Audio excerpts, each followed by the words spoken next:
If you want something out of life, if you want to change yourself, if you want to acquire something, if there's some goal that you want to reach, that is really not easy as some people will make us feel. That living your dream, changing your behaviors, overcoming negative habits, it's challenging. It's hard. Most people go through life never discovering what their talents are. Most people never develop their talents. They have skills and abilities, but if you don't nurture them, if you don't develop them, they will never serve you. Your gifts can take you many places if you develop your gifts. Most of us don't like to do those things that come easy to us. I've always loved to talk to people. I decided, taking this advice, to develop my skills as a speaker. And my gift has developed and it's taken me many places. You have something that you brought to the universe, and that if you decide that my life deserves my developing this, what I do well, and becoming the best at it, and mastering myself, and seeing what I have within me, if you decide to drop your buckets where you are and develop your gifts, I grant you, you'll never ever be without. I grant you that your gifts will take you places that will literally amaze you. I grant you that if you begin to work to develop your gifts, you'll develop a strong sense of happiness. You'll get a larger vision of yourself, because part of beginning to get a larger vision of yourself, all of us need some area of our lives where we can have a feeling of competence. That people know when they think about this area, that's something you do. That you eat and sleep that, and that you do that, and people know it, and you know it, and you know that you know this. If you don't know anything else, you know this. Can you tell I know what I'm doing? Oh, hello. You know this. So you've got to work on it. When other folk are having a good time, you've got to have the strength of character to concentrate, to read, to digest information. If you decide in any particular area that you're concerned about to make a conscious, deliberate, determined effort to read one book a month in that area, in 5 years, you'll be among the top 5% experts in the world. I read a minimum of 2 books a week. The average American reads only 1 book a year. If you decide that area that you love, that you are going to master that particular area, in this era of accelerated change, overwhelming complexity, and tremendous competition, as you begin to develop and expand your skills and your talents and your vision of yourself, you will always be in control of your destiny. The next thing is, whatever it is that you want to do, you want to do it massively. I have a friend who was telling me that his sales were down. I said, well, how many phone calls you make a day? He said, 25. I said, double them. Make 50 or 75 or 100. He said, oh man, that's just too much. What do you mean too much? You behind on your bills? You're talking about too much? You know one way to get back on your feet real quick is to miss 2 car payments? You talking about you're tired? There's no competition out here. Decide that you're going to push yourself. Most people won't do that. Most people give up on themselves easily. You know the human spirit is powerful. There's nothing as powerful. It's hard to kill the human spirit. They asked Benjamin Disraeli, a man who became the head of a country at a time when Jews were not allowed out after 10 o'clock. They said, how did you do it? How do you achieve it against such great odds? He said, nothing can resist the will of a people that will stake even their existence on the extent of their purpose for good. That when you have a made-up mind, when you decide that you want to do something, I was reading something the other day, he said, the power to hold on in spite of everything, the power to endure, this is the winner's quality. The hunger, the ability to face defeat again and again without giving up. This is a winner's quality. You have that quality within you. When you're hungry, you don't care about the facts. You don't care about the odds. Doug Williams played for the Washington Redskins, quarterback.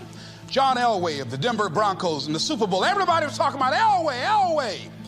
After the Super Bowl, when Doug Williams made a historic passing game, they asked him, said, how were you able, in spite of all of the negative publicity saying that you couldn't win, how did you do it? He said, I ignored my critics. I just didn't pay any attention to them. I ignored myself because they kept on saying it so much. There were times I doubted whether or not I can do what I needed to do. There's a Doug Williams in everybody here. There's greatness in you. And you've got to learn how to tune out the critics outside and the critic inside. And since I'm going to do this, I'm going to harness my will. And I'm not going to let anything stop me. I deserve this. I'm going to do it until. And this friend, I told him, said, start increasing your calls. I said, I make 100 calls a day. I got a callus in my ear. My ear's kind of dark. You can't see it, but it's there.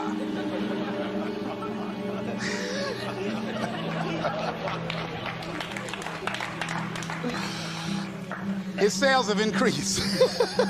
He's working harder now. The other thing is that if you want something, you have got to be relentless.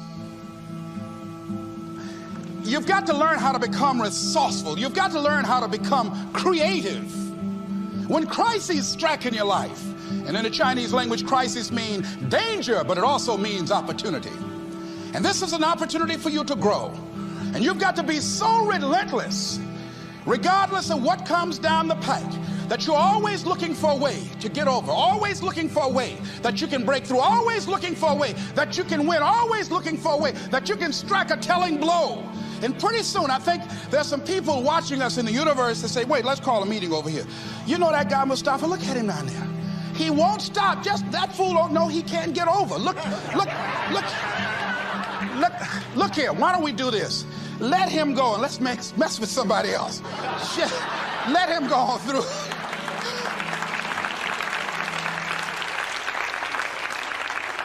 Life will just get tired of whipping you sometimes. And just say, let's just let this one go. I believe this. Now, no one has told me this, but I just kept on kicking. I didn't have sense enough to stop. I was intelligently ignorant. I didn't know what I couldn't do. So I just tried anything. And the fascinating thing about life, because you can't get out of it alive, you might as well have a good time, you know? You might as well have a good time. Live your life with passion, with some drive. I was giving a seminar the other day, and I mentioned that I was going to do some training in August with some young teenagers and take about 100 away to a 2 or 3 day camp and wipe them out. Been working on this. So after the speech, one of the parents walked up to me and said, Mr. Brown, I'd like for you to do something for my son. He's not motivated.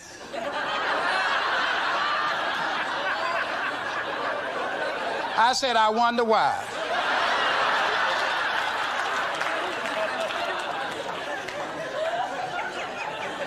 I wonder what's wrong with him. He had no fire whatsoever. See, what you do speak so loudly, folk can't hear what you're saying. And so if you don't have any fire, you know, you've got to watch the people, the relationships that you develop. Have people of kindred mindsets. If you're around folk who are dead and negative all the time, they will affect you. You want people that are around you that have smiles on their faces, looking good. I was telling a group last week, Abraham Lincoln refused to hire a guy because of his face. They said, but the guy can't help it. He said, anybody over 30 is responsible for their face. If you have some depressing face looking at you every day, it affects your blood pressure. Keep these dead faces away from you. It's contagious. This is serious. So you've got to watch your countenance, watch your face, have an uplifted expression, watch your body posture. All of these things affect you psychically. You got to be the kind of person that you are fearless. Fearless. Folk leave fearless people alone. There's some people walk through a neighborhood and every dog in the neighborhood would bark at them.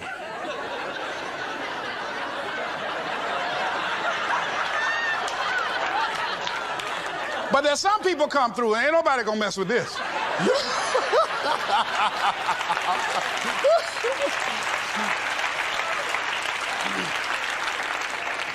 You are unstoppable. And because you are unstoppable, because you've got power that you haven't even begun to use yet, you owe it to yourself to release your brakes. How many of you have had the experience of pulling out of your driveway and you mashed on the accelerator and the car was just going, it couldn't move, and you mashed harder and it couldn't move, and then you discovered you had your emergency brakes on. And then you release those emergency brakes and it goes, choo! Have you ever had that experience before? Most of us go through life with our brakes on, holding back, not giving all that we have, not sharing all of ourselves. Most of us go to our graves still holding on rather than releasing it. What are some of those things that keep us from releasing it? Because of past experiences, past defeats, past pain. We look back, well, it didn't work out then. It probably won't work out now. Many people get confused their performances with who they are. I was reading Pat Riley, the coach of the Los Angeles Lakers.